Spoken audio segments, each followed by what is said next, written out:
ลงสันติภาพและความรักนะครับซึ่งพระคุณเจ้าก็บอกว่าอยากให้เป็นเพลงประจำสังฆมณฑลนะครับเราก็ฝึกกันอย่างดีนะครับในวันนี้นะครับมอบให้พระคุณเจ้าเป็นความสุขนะครับในโอกาสครบรอบ38 ปีสันติภาพ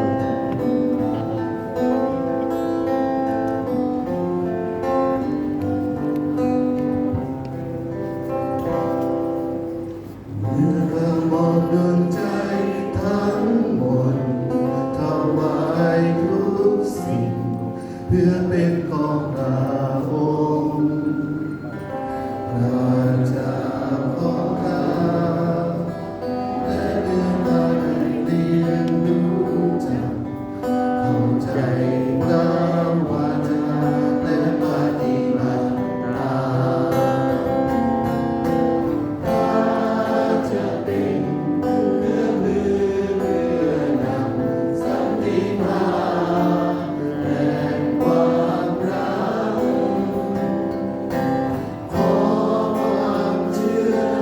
ชีวิตก้าวไปนำพระราชัยสู่แผ่นดินด้วยความรักมั่นคงยิ่งใหญ่ดำรงนิรันดร์พระองค์ทรงประทานขอบคุณพระองค์ข้าสัญญาจะทำทุกสิ่งและทำให้เกิดผลข้า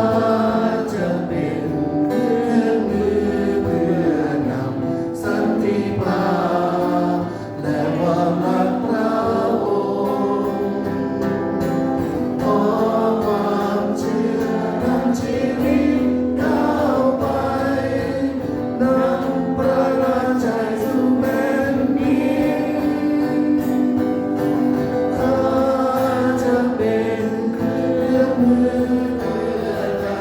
สันติภา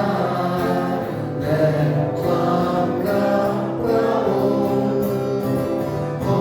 สันติสุขนำชีวิตก้าวไปพบความรักของพระองค์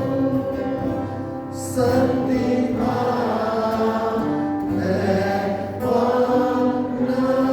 ก